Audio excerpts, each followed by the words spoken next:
What's up, everybody? Welcome to another edition of Full Spectrum News. My name is Rob Yox. I am the Ultimate Outsider. Just like yourselves, we are the Ultimate Outsiders. I've got a great show for you tonight. We're going to be talking about Amazon. We're going to be talking about some executive orders. We're also going to be talking about what comes next. One of the most important things to talk about is where do we go from here?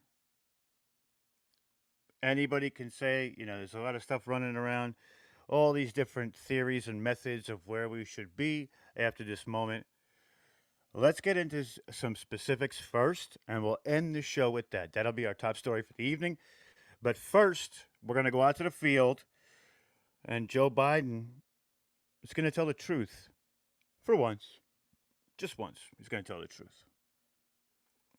There's Joe. Let's hear what he's got to say. We must remember. It's hard sometimes to remember. You're right, Joe. Sometimes it is hard to remember, especially for a man who is declining, such as yourself, with clear and present signs of Alzheimer's. So, I just thought that that clip was funny and fitting that, of course, Joe Biden is going to be the one who finds it hard to remember, right?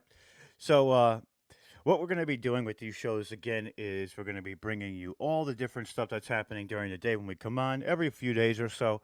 I appreciate you all tuning in. We've got quite a bit of topics tonight.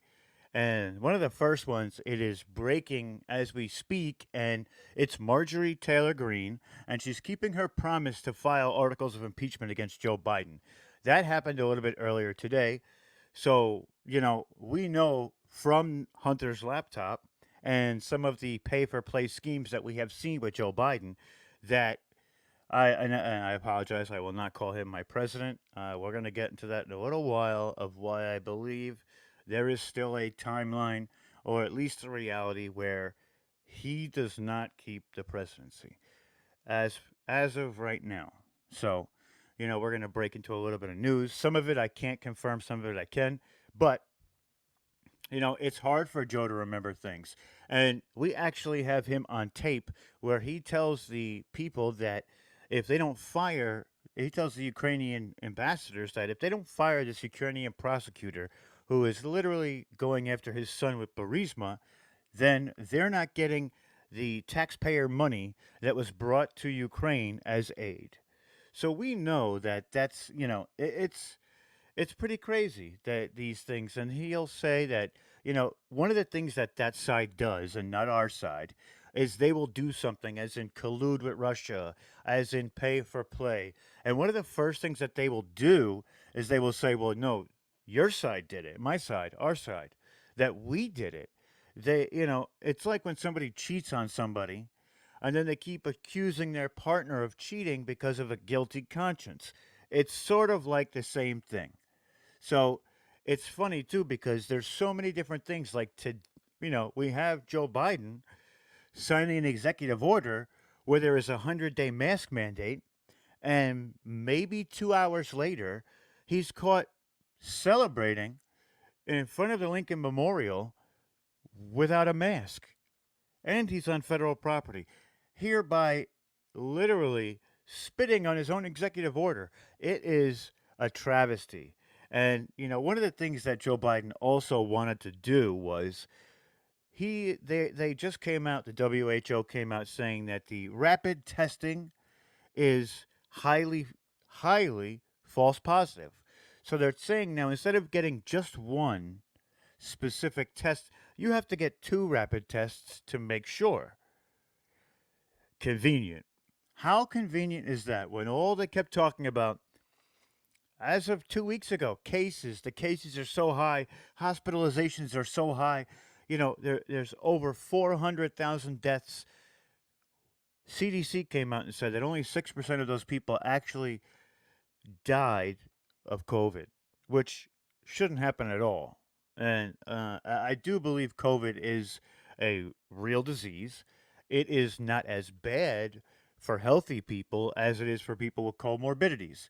They did a study, and I want to say it was close to, you know, 94% of people who actually passed away while either having COVID or they tested them after they passed away and then they basically made them COVID positive patients was because of comorbidities, usually of two or more. And we know that. And this statement with the rapid testing is actually coming out via the WHO, which now, you know, with the presidency, or shall we call it a regime that's in there right now, and I'm going to get to why we're going to call it a regime in a couple minutes, but you know, they're the ones who want to get us back into the WHO and all, the Paris Climate Accord. There's another executive order. Also, their climate justice. And one of the things that they wanted to do with that executive order is they want to evacuate the Keystone Pipeline. The Keystone Pipeline is tremendous. One, we don't want to pay $5 a gallon for gas. Two, we are energy independent right now. By getting rid of the Keystone Pipeline, it'll make us at a 40% loss of being energy independent. Will we be energy independent? Possibly, but there's a good chance that we will lose it. And to me, that is the most ridiculous thing I've ever heard. We were put in this great position by the previous president, who is still my president, and probably still your president from what we found out. But what did they do? They want to do climate justice. They don't want to do the Keystone Pipeline. The Keystone Pipeline literally has 50,000 union jobs. So one of the premises is that they talked about when Joe Biden was campaigning was one, they're going to bring in hundreds of thousands of great paying union jobs. First day in office, first full 24 hours in office, he's eliminating 50. On every show I used to go to, I used to say to people, it's funny because he talks about adding all these jobs, but he wants to get rid of oil and fracking. So you're taking away jobs while adding others. But when it's all said and done and you calculate how many jobs were actually produced from changing over from natural gas and oil to the solar panels and wind, you're actually losing 100,000 jobs, maybe even 200,000, depending on how they did it, right? So something else that came out today was Joe Biden ran through Pennsylvania the entire time he was campaigning. Well, first he started that they're going to ban fracking. Next, once he got to Pennsylvania, and the people weren't going to vote for him because they said, if you're going to ban fracking, you're literally taking away a Pennsylvania tremendous amount of resource and economic wealth for Pennsylvania. Today, Joe Biden came out and said, yeah, we're going to ban fracking immediately. So he lied to you. I want to know how that makes you feel. It makes me livid. Okay? So these executive orders are unheard of. And one of the other things that they're going to do, just to go back to the COVID portion of it, what they're trying to do now is they're trying to make him look like the savior. So deaths are way down. Hospitalizations, they went up a little bit, but we have the therapeutics to fight it.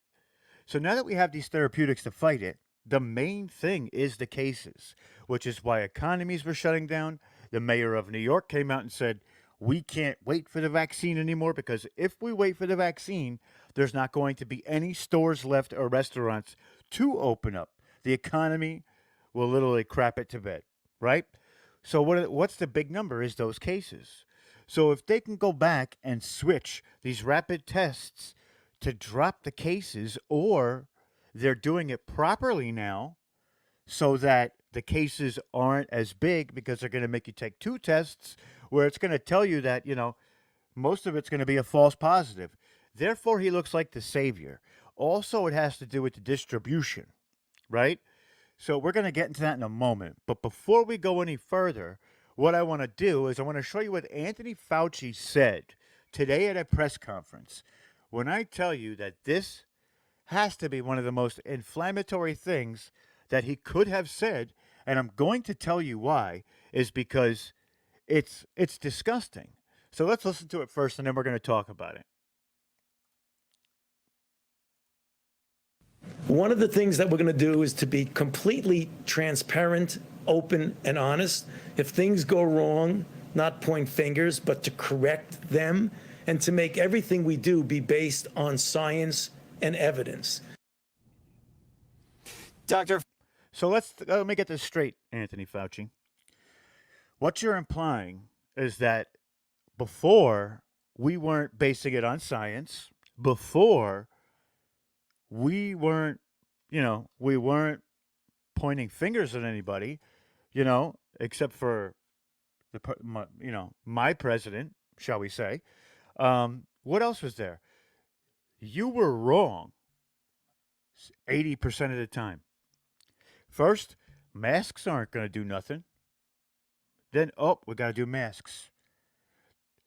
My president said, let's cut down the travel.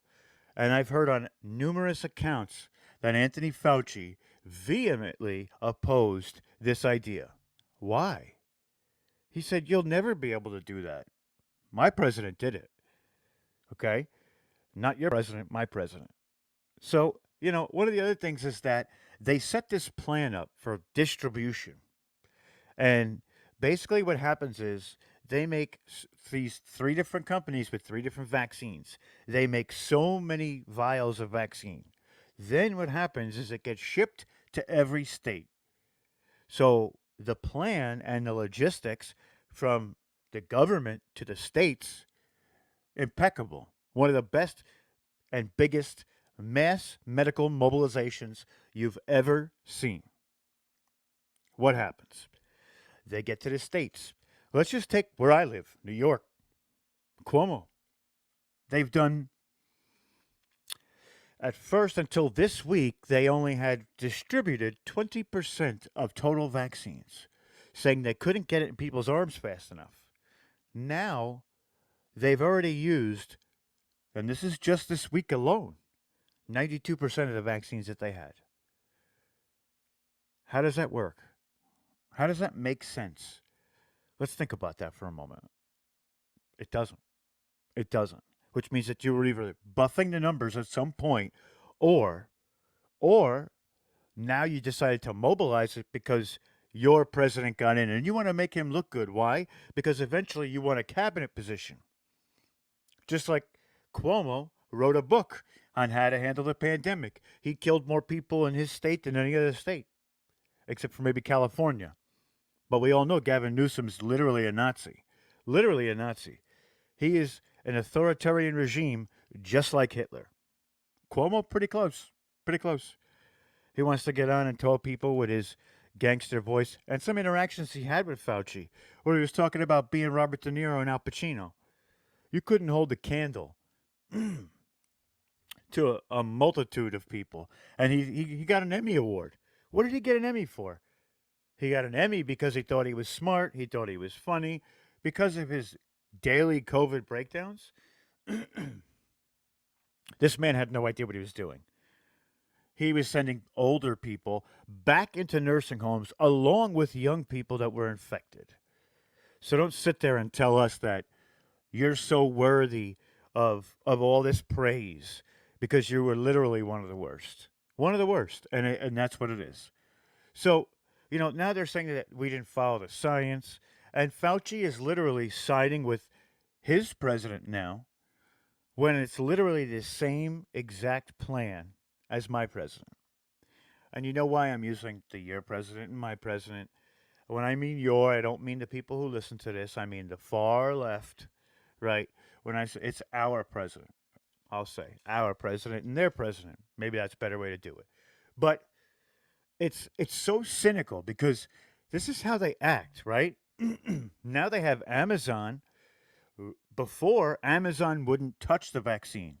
They asked every private sector delivery system to help distribute the vaccine. They would not touch it. So now Jeff Bezos, figuring he can get some subsidy from the U.S. government because now his president is in office, and he can help him help him look good, right? So he's going to go ahead and do that now. Now he wants to help. But before, That's big tech and big media and big government. That's their trifecta, their regime. Okay? So now Amazon wants to help. To me, I wouldn't let them help because I wouldn't want to give them subsidies. It seems like it's going pretty good right now with the National Guard bringing it out. So, the National Guard is, we're going to get to in a moment as well. But I find it really, really funny how all this is going down now. See, there's a lot of things that came out today or this week alone. We could go over a few of them too. Maricopa County. Now they want to do an investigation on the voting. Why all of a sudden? Because they think they're safe. They think they're safe. Same with Georgia. Georgia wants to do it too. They think they're safe. But I'm going to tell you, I don't think they are. And I'm not just, this isn't conjecture, this isn't pontification. I have seen a few things that have given me hope again. Whether am I 100% right? Probably not. Probably not. But it's always good to hope. You know, I pray for a way for this to not be what it is, or for this to not happen this way. Because to me, it seems like we're doomed. Because now their president is calling for unity. But unity isn't what he says it is.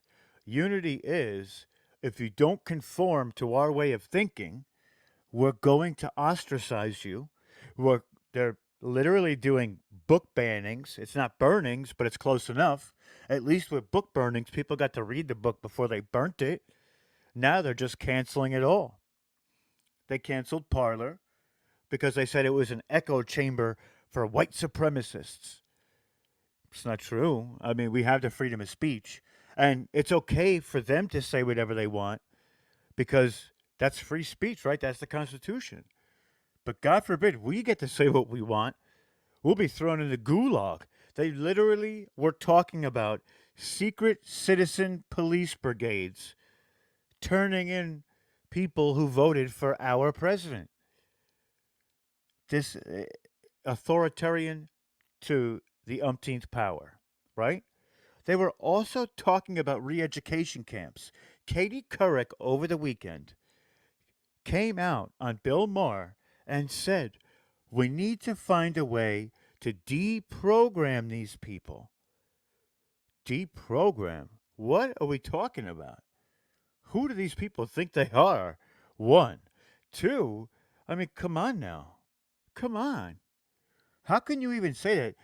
Like I said, if you don't conform, you have all the freedoms in the world as long as you think like they do, as long as you conform to their ideology. Then it is what it is. Then you can get all of it. That's it. So, enough about them. Let me talk about some hope. And after we talk about some hope, we're also going to talk about what might be next. Or if this doesn't go through, what we can do to take some of our position back, right? So, what happens? We know that the military and the National Guard came into the Capitol, and what did they do? They protected the inauguration. They did have some troubles there, and I'm going to get to that in a moment. But it was overkill, and everybody keeps saying, "Why is it that the barbed wire is on the inside and the bolts for the fence are on the outside?" If you've ever driven by a prison, you see the same setup to keep people in, not keep people out, right? So it's kind of awkward. It's kind of odd why it's set up like that. Now, maybe they did it fast. Who knows? Usually, military engineers do things intentionally, right? They don't just do things to do things. So, while this was happening, Good Morning America, they decided to talk to the National Guard or one of the people in charge of the National Guard setting up. And he said something very odd, okay? And we're going to get into why this is so odd when we put a couple more dots together. But what he said during this interview was nothing less than shocking to me. I heard this and I'm like, wait a minute, no way. No way. This is about a 12-second clip. I want you to listen to it carefully. I may play it twice because I really want you to listen to the wording. Why? Because words matter. To me, this sounds like a Freudian slip so bad. Okay? So let's get into this clip real quick. And when I tell you that this is one of the craziest things that I've heard, but it gives me hope. This Freudian slip. Let's get into it. Help support the Secret Service and the police departments that with a peaceful transition of military power. Good morning, sir. Good morning. Thank you for that, sir. So the question was Let's hear that one more time. Listen to it again. states and territories to help support the Secret Service and the police departments that with a peaceful transition of military power. Good morning, sir. Good morning. Thank Did you hear it? I want to know, did you hear it? He said peaceful transition of military power. What does that mean? What does that mean? We're going to get to what that means in a moment. Hang on. Hang on. Leading up to this transition, Joe Biden's transition team reached out to the Pentagon. They said to the Pentagon, they said, okay, we want to get into the classified information so we can set ourselves up. We can give it to the president-elect and basically set everything up from that point on. Now, this was right around Christmas and New Year's. So the first time that this happened, they said, you know what? No, hold on. Hold on. We're going to break for Christmas and New Year's. So we'll get back to you when we come back. And that was the Pentagon saying that. So then they come back. It's getting closer and closer to inauguration. They said, okay, let's have this meeting. Let's get this classified information out. So they gave him a little bit on some, some national security issues in other countries and things like that. Come to find out that even to this day, they have not given any information on secret op missions. What do they keep telling us what's happening right now in Washington?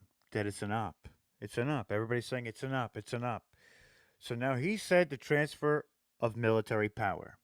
We know that they're not telling him about all of the ops. What does that say to you? Right? So then we go back to President Trump's speech, his farewell speech. First, he said, good luck. Never did he mention conceding. Never did he mention Joe Biden. A smooth transfer of power. Through executive orders and through the 1871 Insurrection Act, we know that a smooth transition of power can be given to the military. So what does all this mean? It means that, well, actually, before we get there, let's get one more piece. I have heard from multiple sources that the people in Europe got the inauguration at 1 a.m. in the morning. Not the day it happened, on the 19th, going into the 20th. So later that day, it was happening in the United States. So why is that? Now, I can't confirm that, okay? That I heard through different backwater channels that may not be right. But coupled in with all the information that I just gave you, you tell me in the comments of this YouTube, Rumble, or BitChute video, do you still have hope? Is there a silver lining there? What do you think? I think so. I think so. Very well could possibly be something there. Also, when, after the inauguration, Joe Biden took his Suburban down the street, half of the military had their backs turned to him when you're supposed to salute him during that. Once he's inaugurated and it goes down the street. Half had their backs turned. What does that mean? That means that they're not happy. But not only that, that's the first time in history that something like that has ever happened. Okay? And before this, The only time that the Capitol had this many soldiers in it was when Abraham Lincoln was alive. So we have a lot of firsts here. This is unprecedented territory that we're in right now. But we don't know what to make of it, right? And it all stems back to this November 3rd election that was just horrendous. So we know that Maricopa County decided to investigate now. But in Pennsylvania, Mastriano unveils legislation to ban no excuse mail in voting from the state. So now they want to change things after it was already perceived to be unconstitutional. You cannot change the laws of elections in your state without going through the legislature. You can't go to a judge and the Secretary General of the state and go and talk to the judge, and then the judge makes it happen. That doesn't work. That is unconstitutional. That is literally going against what your Constitution says, and the legislature has to pass these laws. And I do get fired up about this because I think it's so diabolical what they've done. All the way through. All the way through. Even to right now. We have all these different things that are coming out. Maricopa County. The COVID testing. Pennsylvania. The WHO with all their documentation. It was literally a setup from the beginning. Now it's more prevalent than ever. Honestly, it blows my mind. It blows my mind how they could just let that go now. Right? So, other executive orders were done. We talked about the pipeline. We talked about the 100-day mask mandate. And what happens is he says he wants to vaccinate 100 million people in 100 days. So let's look at what that means, right? They're literally doing just under 1 million people a day. Just under. So if they turn it up just a tiny bit and it's 100 days, 100 days, 100 million people. Basically, he's just, just talking. It's literally just yak, yak, yak, yak. He got inaugurated, and that's why I didn't do an episode yesterday. Emotions were running high. I didn't want to say anything crazy, so I didn't do it. I waited till today to express my frustration. This man goes through this inauguration, okay? Which at this inauguration, I have seen a picture that's supposed to be Bill Clinton and Hillary Clinton. It looked like body doubles. Also, the demeanor of everybody at this inauguration was so somber. Nobody was excited. Nobody. Not to mention that if we look out across to all the way to the George Washington Monument, right, or the Capitol building, there was nobody there. Now I get it. It's COVID. We're supposed to stay 6 feet apart, but this is indicative of the rallies that this man held, that he couldn't get 1,000 people together. If 80 million people voted for this man, there was not even a 0.01% of them in Washington. Now, I get it. They closed it off. But let's just look at the statistics all the way down the line. Watching the inauguration, there was 734,000 people. Not even 1 million. And that's PBS, MSNBC, CNN, ABC, and CBS. Not even 1 million. Not to mention, there were literally 60 on YouTube, 60% more dislikes than likes. And YouTube was cutting those in half because I didn't want to make it seem so bad. Honestly, I've never seen anything like this. This is like, Russian propaganda. This is like Nazi propaganda. When we go to the White House, they should be playing the Russian national anthem, like Dan Bongino says. It's the Pravda. This stuff is unreal. It's unreal how they just straight lie or omit the truths. While we do this show all the time, that is going to be a major facet of it because it's not just lying. Omitting the truth doesn't give you the full story. And I'm not here to sugarcoat anything. Like I said, I'm going to say things you like, I'm going to say things you don't like, but it's going to be the truth. It's going to be the truth. That's what I stand for. That's all I know. And I do my research. So, I do what I can to bring it to you. So, this thing has been a con job from the beginning. From the beginning, con job. And now, also on top of that, you're literally cutting conservative voices out. If you're so much for unity, it's our right as Americans to be able to have social discourse and not agree. That's what makes this country so great. But if you're cutting out one side, you're becoming a one party system, which in turn becomes socialistic authoritarian and eventually turns to communism. It's really bad. It's really bad out there. So, where do we go from here? I know I keep saying that. This is going to be what we do tonight. It's our top story. What's next? What's next for us? Right? What's next? So, there's still hope, and I get that. But playing devil's advocate, what happens if that yet still doesn't work out? I'm always a glass half full kind of guy. So, in my mind, I have to think of what can we do next if all else fails and we have to wait. What then? What then? I've heard a lot of different things. I've heard they want to make a new party. At first, I thought that was an amazing idea. Thought it was amazing. But then I looked at the stats. We know that there's a Green Party. We know that there's an independent type of party. And it only accounts for 4% of total vote, maybe, if it's lucky. If it's lucky. So there's some people who are going to be lifelong Republicans, even if they don't agree with it. Right?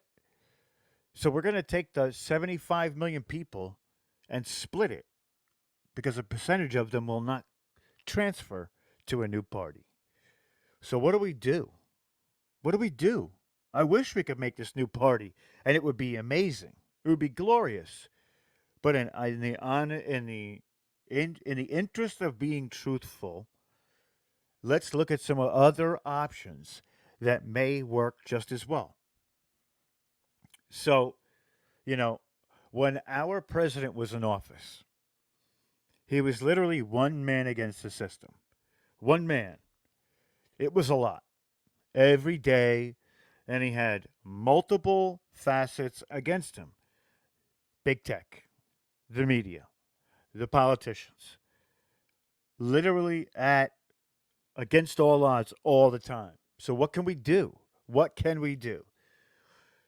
On November 3rd, there was a resounding voice that was heard. It was our voice, regardless of the presidency.